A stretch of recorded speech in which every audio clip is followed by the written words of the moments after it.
Secundaria primer grado. Matemáticas. Lo que aprendas hoy será directamente proporcional a la atención que pongas. Conocer y comprender la proporcionalidad directa como un antecedente fundamental para la proporcionalidad inversa. Bienvenidas y bienvenidos a una emisión más de Aprende en Casa. Esta sesión corresponde a la asignatura de Matemáticas de primer grado de secundaria.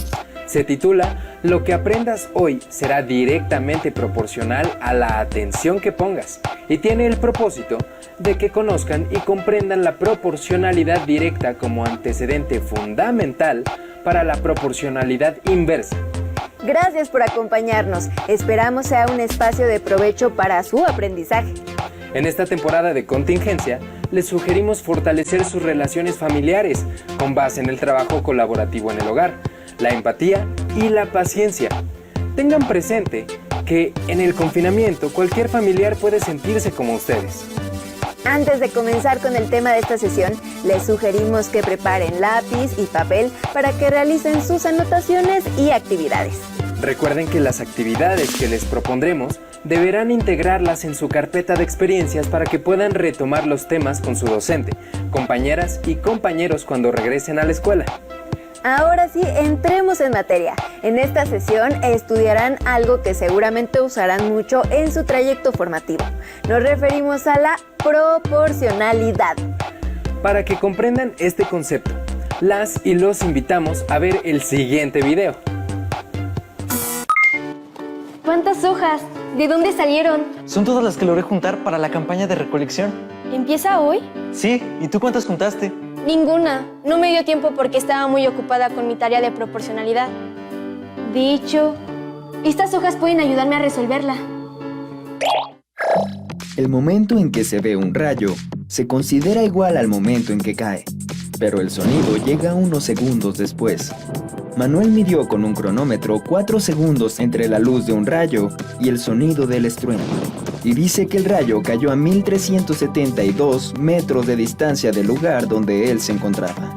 ¿Cómo podemos construir una tabla de variación proporcional directa con los datos que se muestran en la siguiente tabla? Si 2 segundos es la mitad de 4 segundos, entonces la distancia será la mitad de 1372, es decir, 686 metros. Para saber la distancia a la que cayó el rayo, si hay 3.6 segundos o 5.4 segundos entre el rayo y el estruendo, es necesario encontrar la constante de proporcionalidad, que como bien recuerdas, en este caso es el número por el cual se multiplica el tiempo para obtener la distancia. Pero, ¿cómo lo encontramos a partir de los datos que hay? Dividimos 1372 entre 4, que es 343. Entonces, la constante de proporcionalidad es 343, que aproximadamente corresponde a la distancia en metros que recorre el sonido en un segundo, es decir, a la velocidad del sonido en metros por segundo.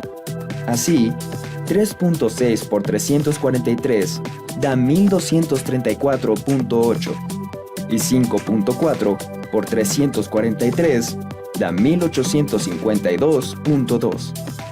Así, cuando está lloviendo y vemos un rayo, podemos contar 1, 2, 3, 6, hasta escuchar el estruendo y decir que, como fueron 6 segundos, entonces el rayo cayó a, sí, aproximadamente a 2 kilómetros de donde estamos. Veamos otro ejemplo. En la escuela se inició una campaña de recolección de material reciclable para venderlo y obtener fondos para el programa de becas. Para vender el papel recopilado, se buscó en internet información para elaborar las siguientes tablas de proporcionalidad directa.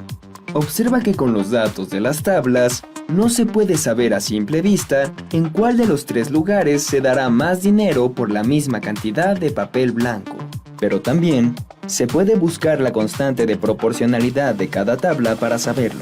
Como la constante de proporcionalidad de una tabla de variación proporcional directa es el número por el que se multiplica una magnitud para obtener la otra, entonces para encontrar la constante de proporcionalidad de las tablas, basta dividir, en cada caso, el precio entre la cantidad de kilogramos. Así, la constante de proporcionalidad en Recicla Todo es 3, Mundo Verde es 3.2, Planeta Limpio es 3.6.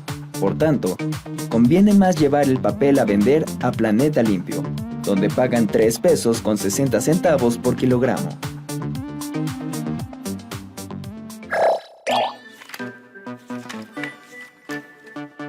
Si en la escuela juntaron en total 125.8 kilogramos de papel blanco y lo van a vender en Planeta Limpio, ¿cuánto dinero les darán? Cerca de 450 pesos. Uy, es muy poco. Hay que recolectar más. Después de conocer qué es la proporcionalidad y qué papel juega la constante, las y los invitamos a estudiar algo que de igual manera escucharán y emplearán mucho. Nos referimos a la regla de 3. Para ello, les presentamos el siguiente video. Mira, Mateo, aquí podremos hacer la tarea tranquilos. Sí, usemos una computadora. Mira, allá hay una.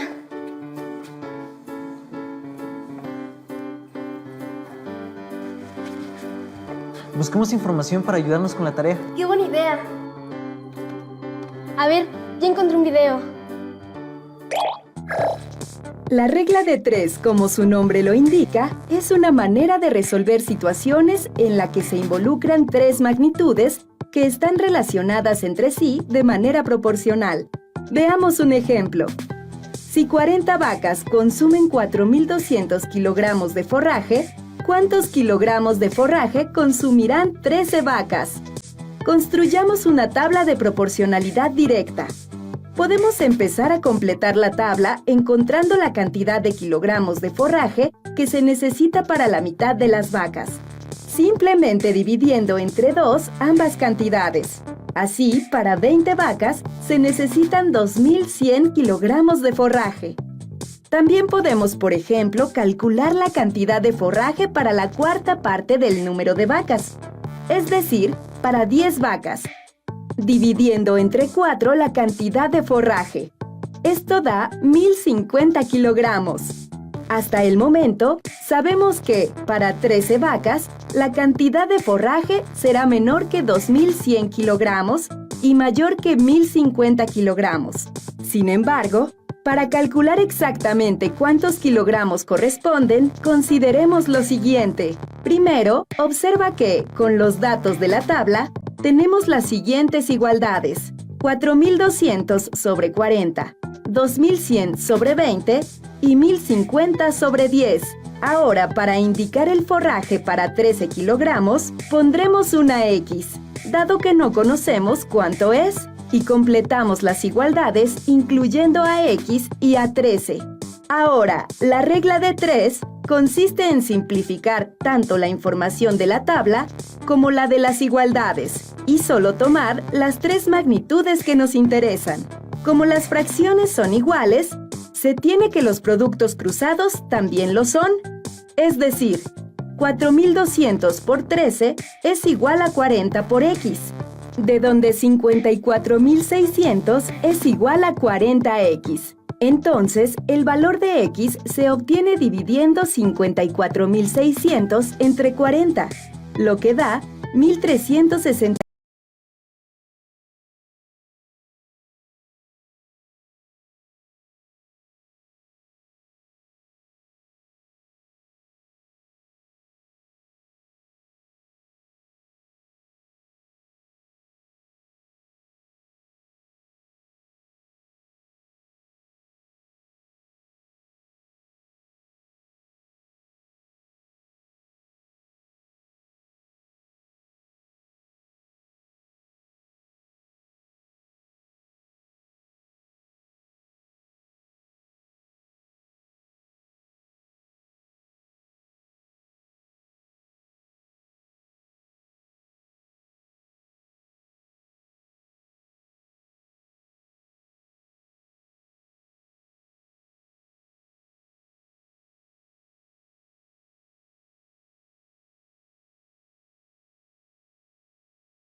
Secundaria primer grado. Geografía. Retos locales y globales. Sobrepoblación y envejecimiento. Identificar qué es un estudio de caso, cómo se realiza y de qué manera contribuye a solucionar un problema. Bienvenidas y bienvenidos a la programación de Aprende en Casa, una estrategia de la Secretaría de Educación Pública para impulsar el aprendizaje. Retos globales y locales. Sobrepoblación y envejecimiento es el título de esta sesión dirigida a ustedes, estudiantes de la asignatura de Geografía primer grado. Hemos hablado de los retos globales referentes a la contaminación causada por el plástico, la migración interna en México y posibles soluciones. Abordaremos múltiples perspectivas de un caso o situación relevante, a partir de la búsqueda, el análisis y la integración de información geográfica. Nos enfocaremos en el tema de la sobrepoblación, el envejecimiento demográfico y los retos que representan. Recuerden tener lápiz y papel a la mano. Anoten ideas principales y actividades que servirán para incorporarlas en la carpeta de experiencias. Veamos juntos la siguiente cápsula que aborda el tema de población. Hola internautas. En el acueducto de los Remedios, en Naucalpan, Estado de México, se pueden ver los barrios de la periferia de la ciudad. ¿Ustedes saben por qué surgen estos asentamientos? Hola a todos. Surgen como consecuencia de la sobrepoblación en las ciudades. Los invito a ver la siguiente cápsula.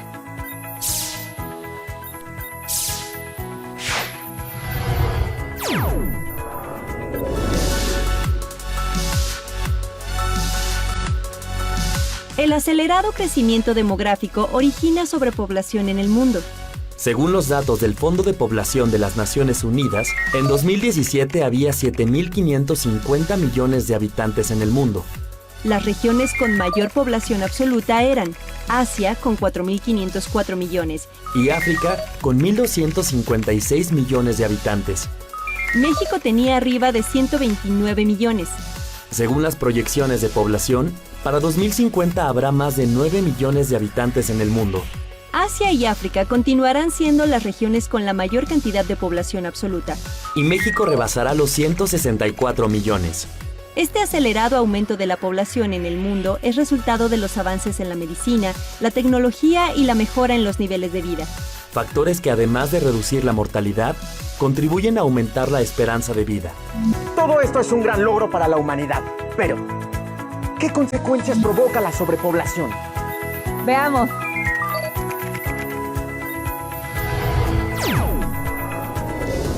Entre otras cosas, la sobrepoblación mundial trae como consecuencia El agotamiento de los recursos naturales.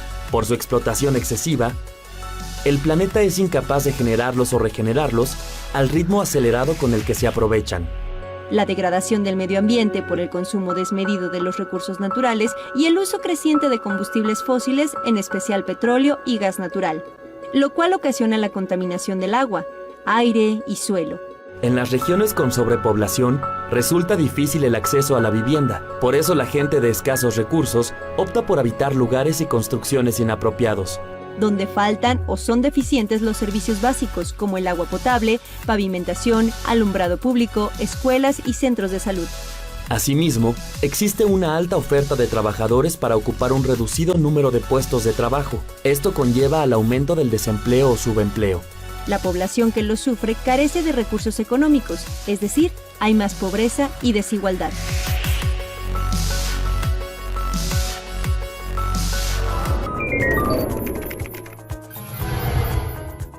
La sobrepoblación en el mundo tiene consecuencias negativas que influyen en la calidad de vida de las personas.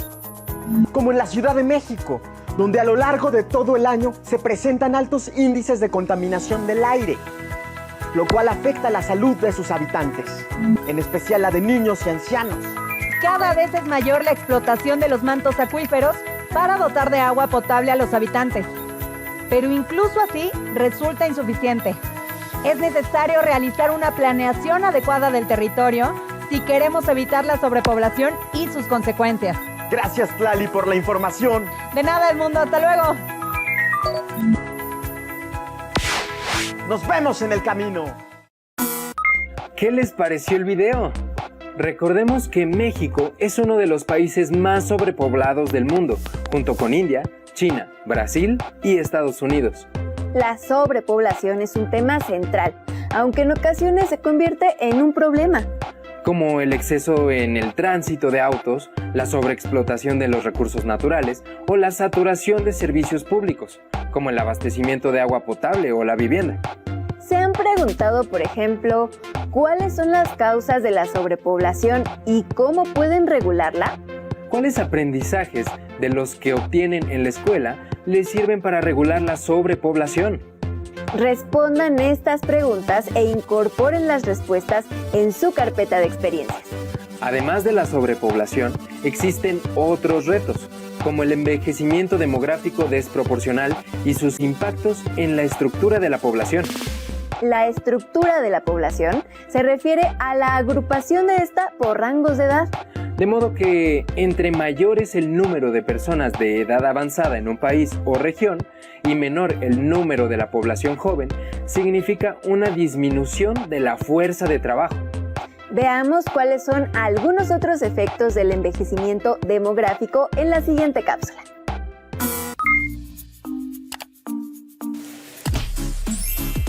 En el tiempo que llevo en el centro histórico de la Ciudad de México, he visto a varios turistas de edad avanzada. Estlali. Hola, Edmundo. Hola. Me llamó la atención lo que acabas de decir. ¿Recuerdas la nota que leímos acerca del envejecimiento de la población europea? Cierto, sobre el incremento de ancianos en Europa. ¿Crees que eso también pasará en México? Sí, es un proceso mundial. Voy a mostrarte una cápsula.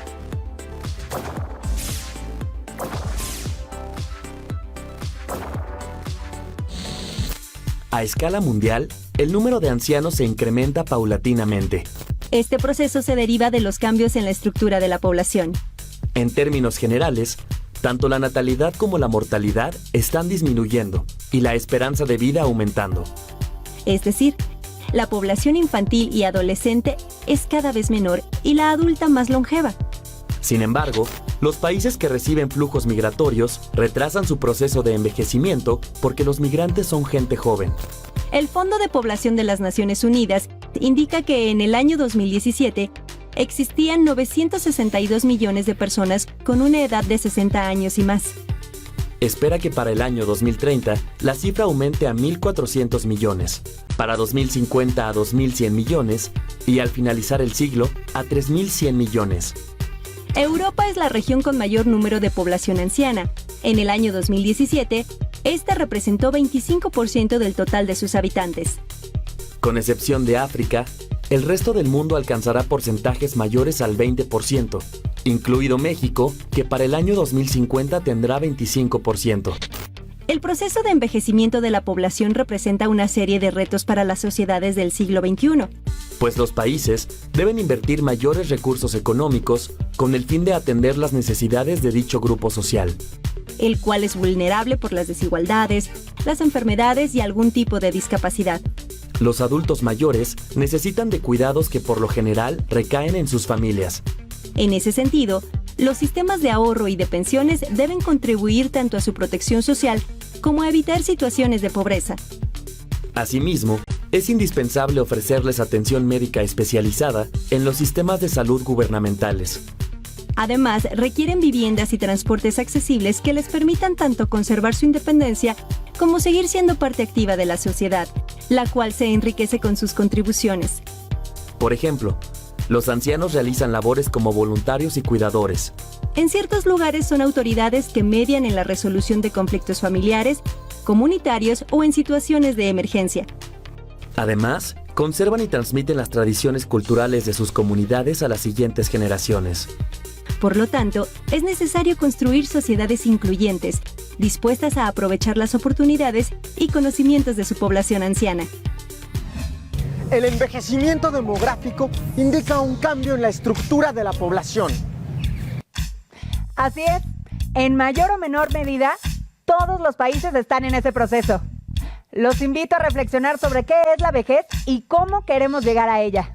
Y cómo cuidar de nuestros ancianos y aprovechar tanto sus conocimientos como sus experiencias. ¿Cuáles son las necesidades de los ancianos que viven en su comunidad? Gracias, Lali. Hasta pronto, el mundo.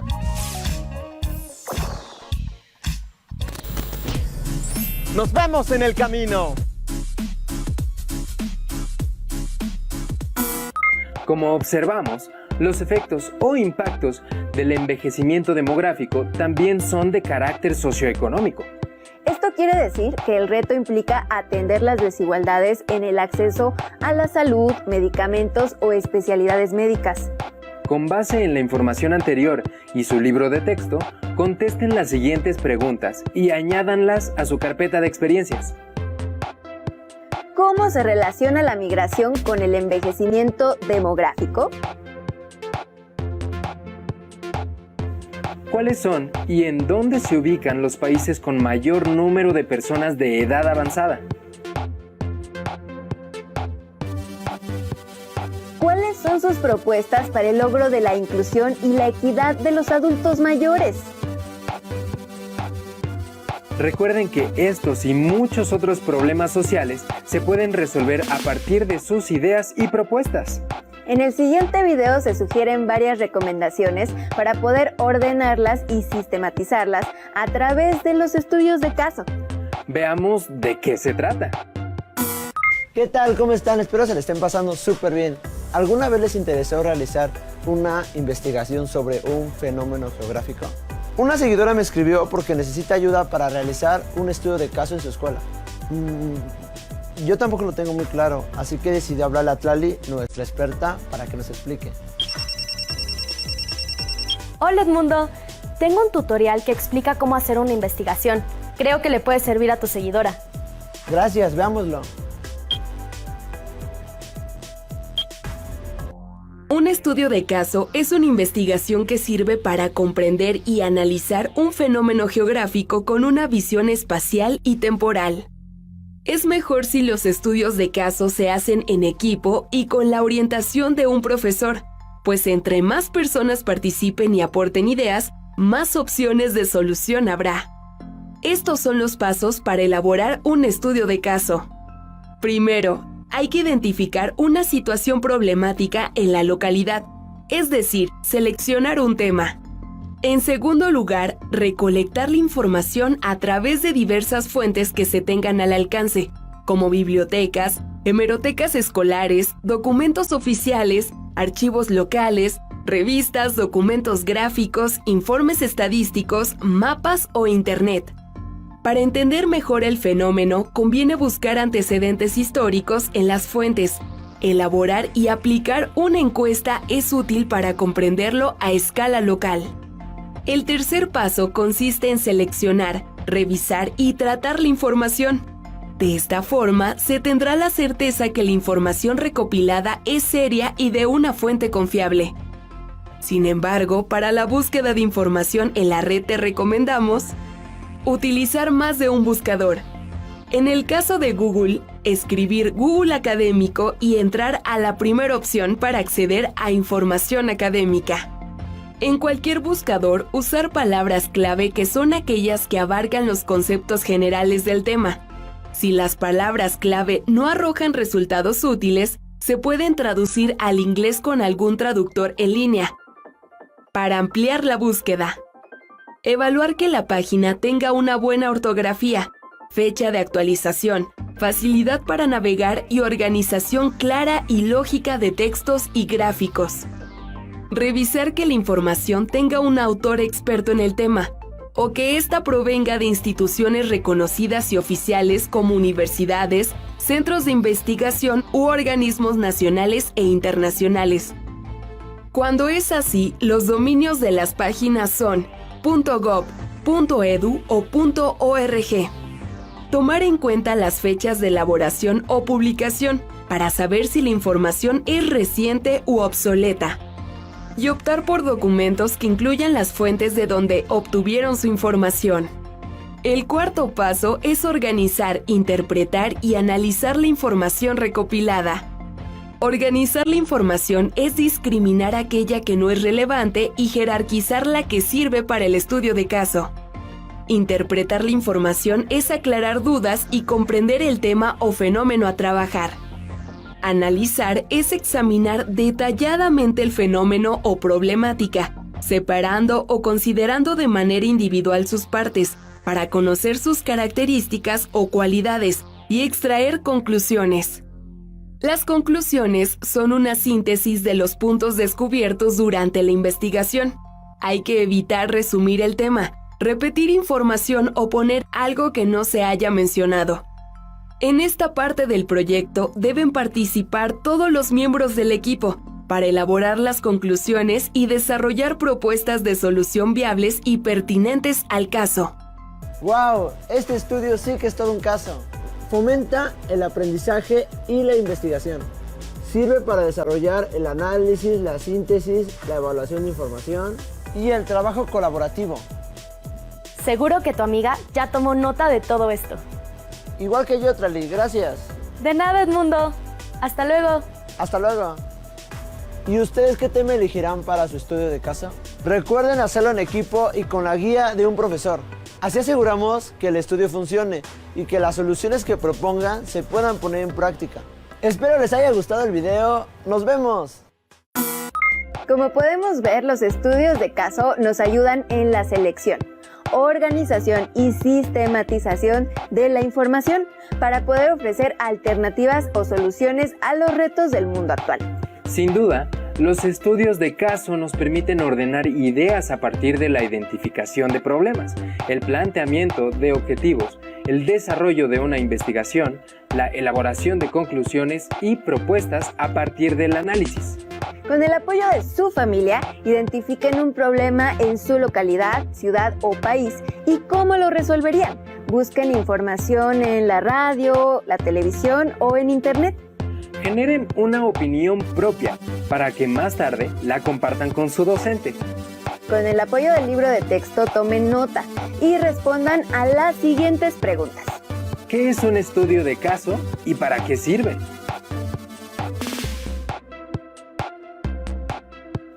¿Cómo se lleva a cabo un estudio de caso?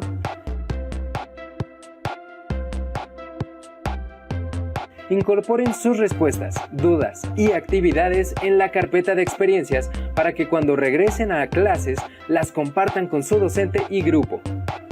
Para conocer más sobre los temas presentados, sugerimos la lectura del libro Peligro, Cambios en nuestro planeta de Steve Parker 2012, el cual aborda los problemas de contaminación, aumento poblacional y la necesidad de combustibles.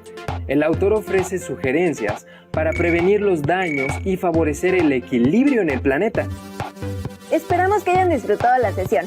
Los esperamos la siguiente de Aprende en Casa. ¡Hasta pronto!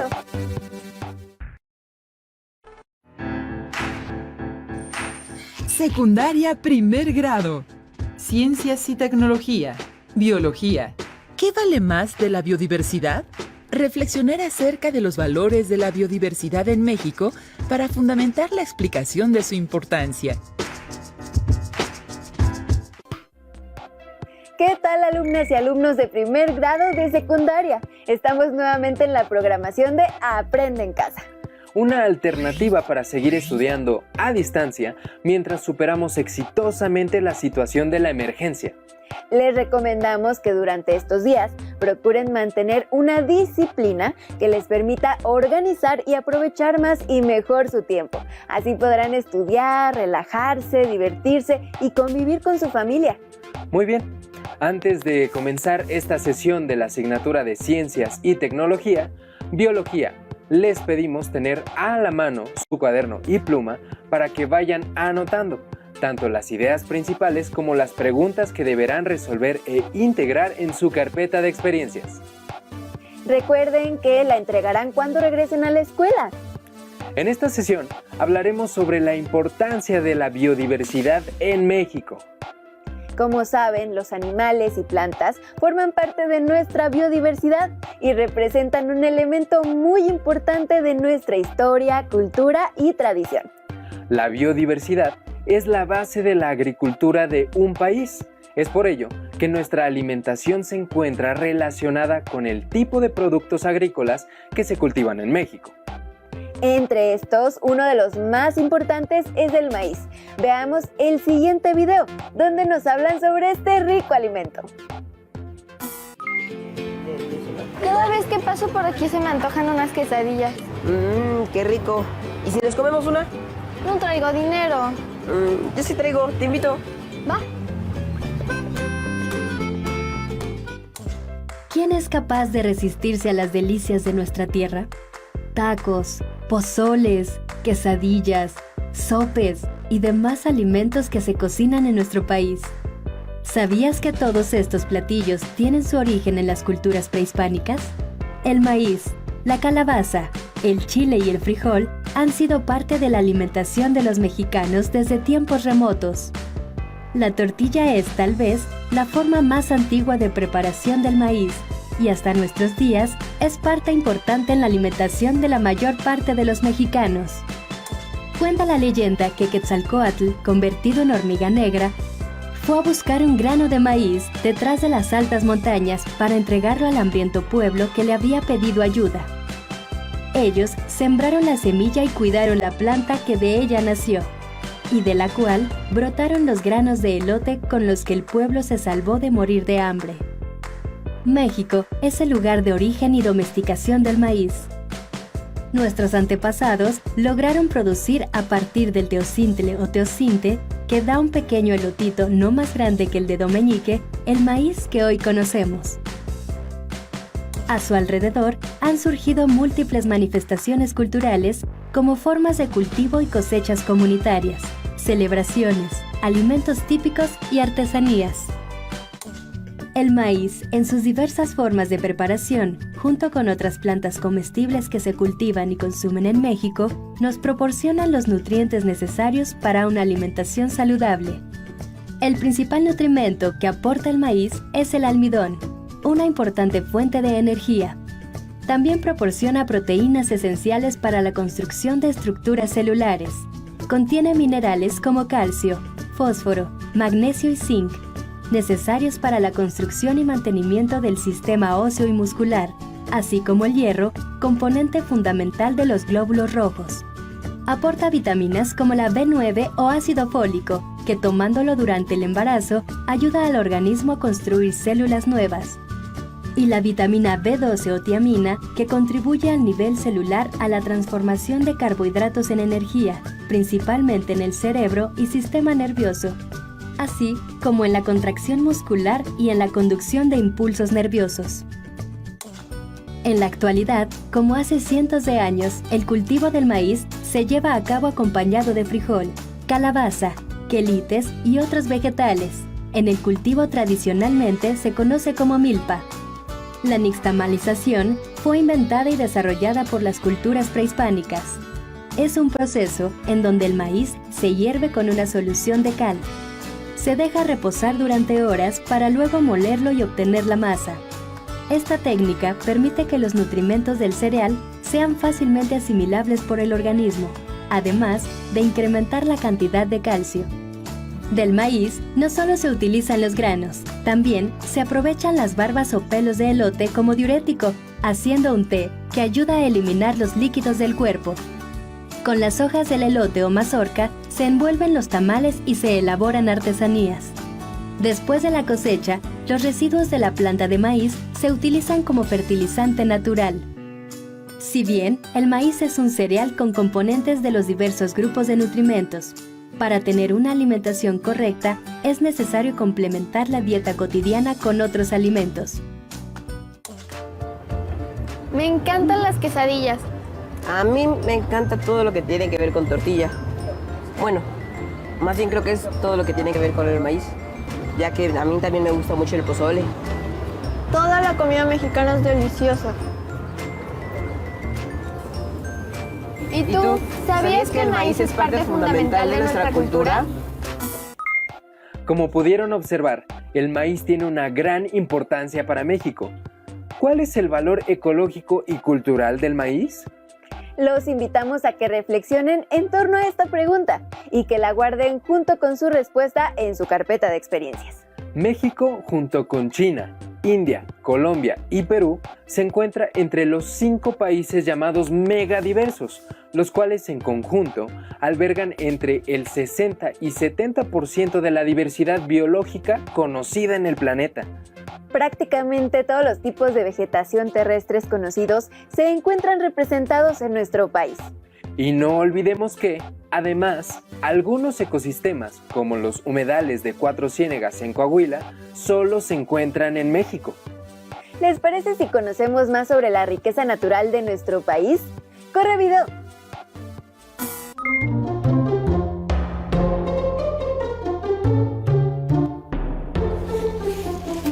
¿Qué tipos? No me puedo quedar callado. Hiciste bien. Toman su almuerzo y dejan la basura tirada. Popotes, vasos de unicel, bolsas de plástico, además de restos de comida. Y cerca de los botes. En fin, espero que sepan que tirar tanta basura no está bien. Y menos en donde todos convivimos. México es uno de los países del mundo con mayor riqueza de ecosistemas, en donde habitan miles de especies de seres vivos, algunas de ellas únicas en el planeta. Por eso, nuestro país es considerado como megadiverso. Nos enfrentamos a graves problemas ambientales: contaminación de aire, agua y suelos, cambio climático, pérdida de ecosistemas, extinción de especies y, en gran medida, los seres humanos somos responsables del deterioro ambiental que afecta la salud y la calidad de vida de la gran mayoría de los seres vivos, incluidos los de nuestra especie. Debido a la urgencia de hacerle frente a la problemática ambiental, se ha creado desde las políticas gubernamentales instituciones encargadas de generar y aplicar programas de protección y conservación de los ecosistemas y las especies que en ellos habitan. La Secretaría del Medio Ambiente y Recursos Naturales, la Semarnat, se creó para establecer los programas en favor de la protección y conservación de nuestra riqueza ambiental, hacer eficiente el aprovechamiento de estos recursos y que se permita su regeneración en el marco del desarrollo sustentable. Desde estos criterios se generaron la Ley General del Equilibrio Ecológico y Protección al Ambiente, que es el instrumento jurídico más importante de la Semarnat, y que actualmente trabaja en los siguientes aspectos: la conservación y aprovechamiento sustentable de los ecosistemas y su biodiversidad, la prevención y control de la contaminación, la administración y cuidado de los cuerpos de agua y el combate al cambio climático. Existen varias instituciones encargadas de diversos aspectos del cuidado ambiental, mismas que son coordinadas por la Semarnat. Algunas de ellas son la Comisión Nacional de Áreas Naturales Protegidas, o CONAMP, que tiene la función de dirigir las acciones para promover la conservación de los ecosistemas más representativos de México y su biodiversidad.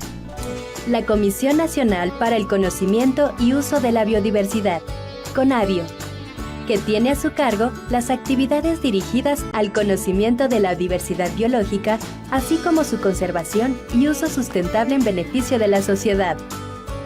La Comisión Nacional Forestal, CONAFOR, que impulsa la protección, conservación, restauración y aprovechamiento de los bosques, supervisando las prácticas productivas que se llevan a cabo en ellos, además de organizar campañas de reforestación, así como de prevención y control de los incendios forestales. La Comisión Nacional del Agua, CONAGUA, encargada de administrar y organizar el consumo y distribución del agua, además de promover acciones para la conservación de los lagos, ríos, mares y aguas subterráneas del país. La Procuraduría Federal de Protección al Ambiente, PROFEPA, responsable de combatir los delitos ambientales como la captura, extracción y tráfico ilegal de especies, así como sancionar y promover el cambio de industrias contaminantes. Hoy, la sociedad es mucho más consciente de la situación ambiental. Se ha organizado en asociaciones civiles que promueven acciones dirigidas al cuidado ambiental, como el reciclaje y reducción de desechos sólidos, el uso racional del agua, el cuidado de la biodiversidad o el uso de las fuentes de energías limpias, como son las celdas solares para producir electricidad. El mundo es tu casa. ¡Cuídalo!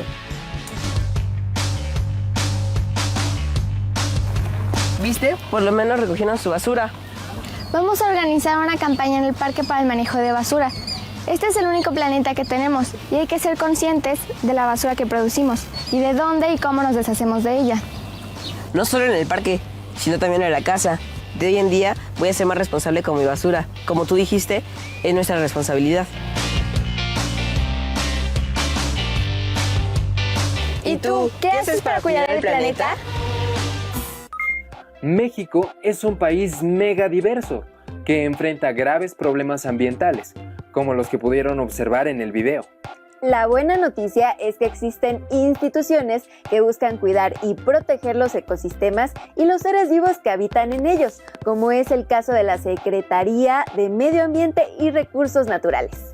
Los invitamos a ver el siguiente video para conocer más sobre las estrategias que se han implementado para conservar la diversidad de los ecosistemas. Presten mucha atención. En la Tierra vive una amplia biodiversidad, el fruto de millones de años de evolución.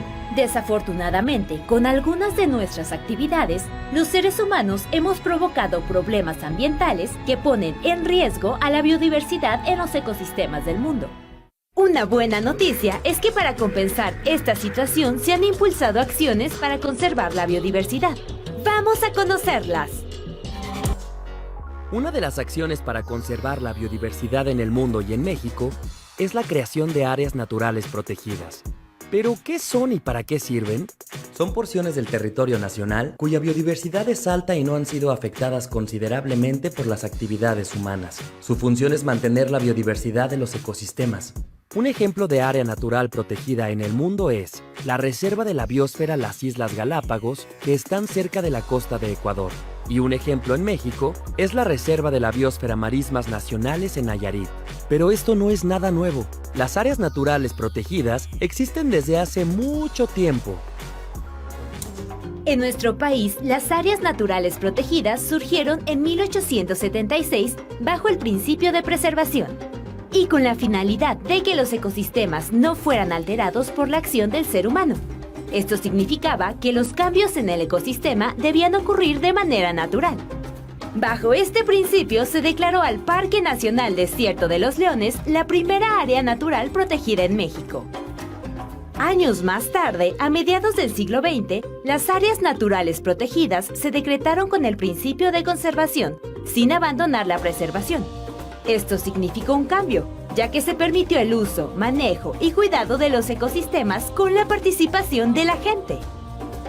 Actualmente, la Comisión Nacional de Áreas Naturales Protegidas tiene la misión de conservar los ecosistemas más representativos de México y su biodiversidad, así como de fomentar la cultura de la conservación. Ahora vamos a conocer otra estrategia de conservación. Otra estrategia que se ha impulsado en México y otros países de Centroamérica para promover la conservación de los ecosistemas es el Corredor Biológico Mesoamericano. Suena extenso, y lo es, ya que abarca países como Belice, Costa Rica, Guatemala, Panamá y México. ¿Pero qué es el Corredor Biológico Mesoamericano? Es un área que se ha establecido para conectar las áreas naturales protegidas de estos países. Y es también el espacio donde las personas viven, trabajan y realizan diversas actividades. Por eso no solo se dirige a conservar los ecosistemas y su biodiversidad, sino también involucra a las comunidades rurales en el manejo sustentable o adecuado de los recursos naturales y la conservación de los ecosistemas. Buena idea, ¿verdad? En el mundo, las dependencias gubernamentales de los diferentes países han aplicado varias estrategias en favor de la biodiversidad. Entre ellas, las áreas naturales protegidas y el Corredor Biológico Mesoamericano, basándose en 3 niveles de acción: preservación, conservación y sustentabilidad. Gracias a ello, se han conservado sitios de gran belleza y se han protegido plantas y animales que no se encuentran en ningún otro sitio. Ubica las áreas naturales protegidas cerca de tu comunidad y busca información sobre ellas. Además de las que se presentaron en el video, ¿qué otras áreas naturales protegidas conocen? ¿Qué acciones para el cuidado ambiental pueden llevar a cabo en su hogar? Anoten estas preguntas que también deberán responder y guardar en su carpeta de experiencias. Si quieren saber más sobre este tema, los invitamos a leer el libro Tesoros de la Biodiversidad de Angélica Cervantes, que presenta información muy interesante sobre las áreas naturales protegidas de México. Es importante señalar que además de las instituciones, existen grupos de personas que se ocupan de proteger la biodiversidad. Este es el caso de la cooperativa Tosepan-Titanisque, en el estado de Puebla. Acompáñenos a conocer su proyecto.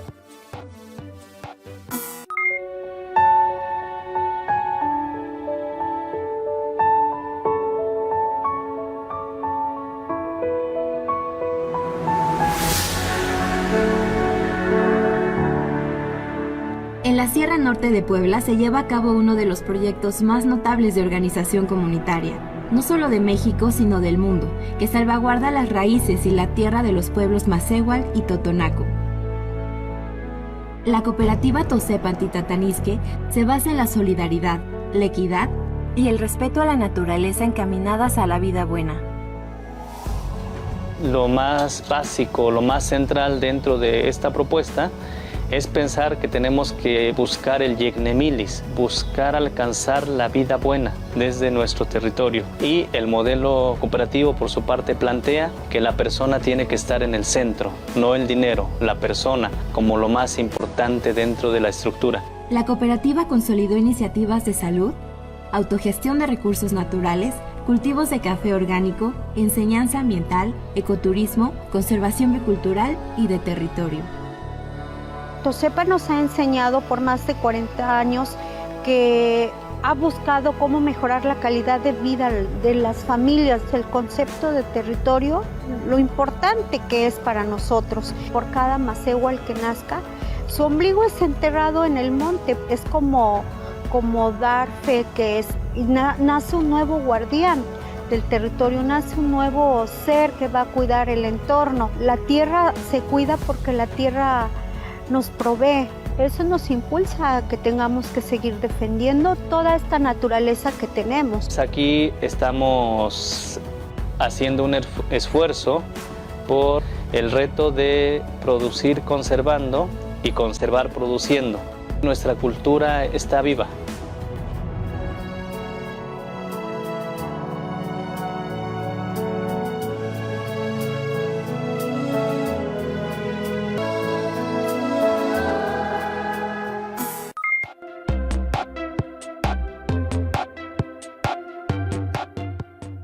La cooperativa Tosepan-Titanisque es una alternativa para cuidar la biodiversidad de México a través del interesante proyecto que vieron en el video. Pero, ¿a qué se refieren los pueblos Masehual y Totonaco cuando hablan de vida buena?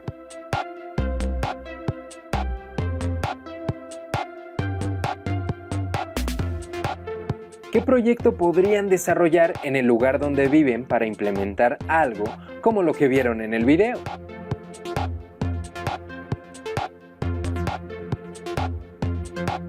Estas preguntas y sus respuestas también deberán incluirse en la carpeta de experiencias, no lo olviden.